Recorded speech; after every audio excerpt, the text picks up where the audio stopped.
Assalamualaikum warahmatullahi wabarakatuh.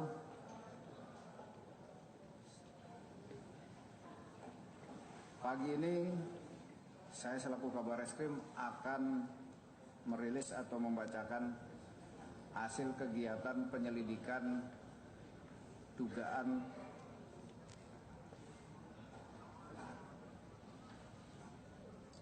tindak pidana penistaan, penghinaan, penodaan agama di Indonesia sebagaimana dimaksud dalam pasal 156A KUHP Jungto pasal 28 ayat 4 Undang-Undang Nomor 11 Tahun 2008 tentang informasi dan transaksi elektronik, dilaksanakan dalam rangka menyampaikan hasil progres penyelidikan yang meliputi langkah-langkah yang dilakukan oleh penyidik seperti penerimaan laporan polisi, pemeriksaan saksi, para ahli dan terlapor.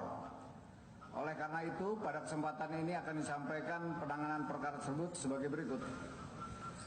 Polri telah menerima 14 laporan polisi mulai tanggal 6 Oktober, tanggal 7, tanggal 9, sampai dengan tanggal 12 Oktober 2016 tentang dugaan perbuatan penistaan agama, yaitu surat Al-Maidah ayat 51 oleh petahana Gubernur DKI Jakarta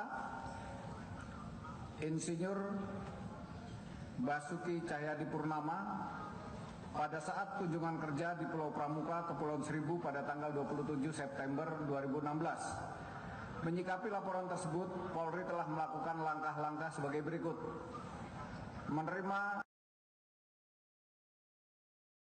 perbuatan penistaan agama, yaitu surat Al-Maidah ayat 51 oleh petahana Gubernur DKI Jakarta Insinyur Basuki Cahayapurnama pada saat kunjungan kerja di Pulau Pramuka, Kepulauan Seribu pada tanggal 27 September 2016. Menyikapi laporan tersebut, Polri telah melakukan langkah-langkah sebagai berikut.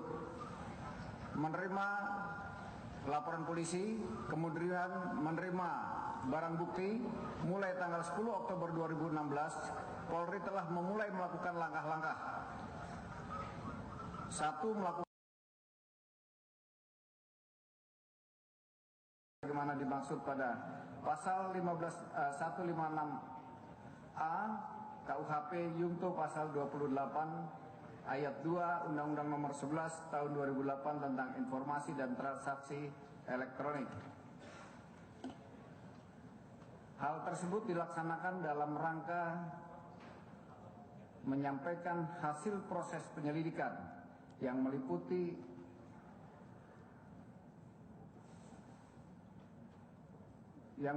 langkah-langkah yang telah dilakukan penyelidik. Mohon maaf.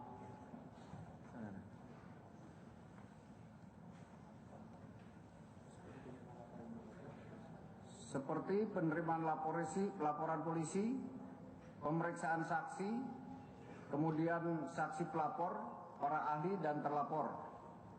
Dalam gelar perkara tersebut dilakukan pembahasan mengenai substansi dari hasil berita acara interview terhadap beberapa orang pelapor, saksi, para ahli dan terlapor guna memberikan gambaran mengenai hasil yang diperoleh selama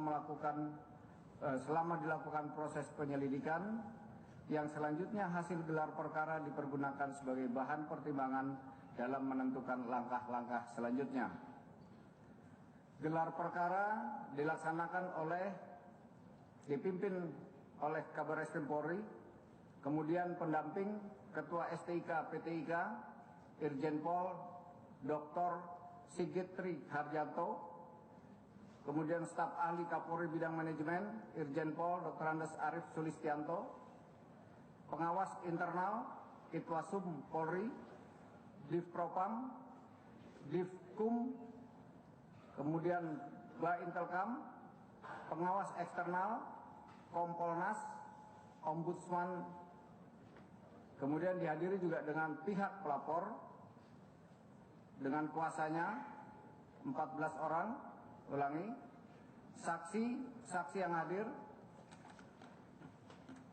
5 orang dari pihak pelapor, 6 ahli dari pihak pelapor, 6 ahli dari pihak terlapor dan 6 ahli dari penyidik. Kesimpulan hasil gelar perkara. Mengingat terjadinya perbedaan pendapat yang sangat tajam di kalangan ahli, antara lain terkait dengan adanya ada tidaknya unsur niat untuk menista atau menodai agama. Hal ini juga mengakibatkan terjadinya perbedaan pendapat pada tim penyelidik yang berjumlah 27 orang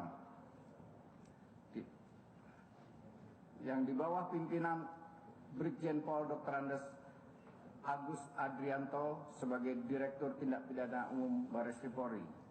Setelah dilaksanakan diskusi oleh tim penyelidik, akhirnya dicapai kesepakatan. Meskipun tidak bulat, namun didominasi oleh pendapat yang menyatakan perkara ini harus diselesaikan di peradilan yang terbuka.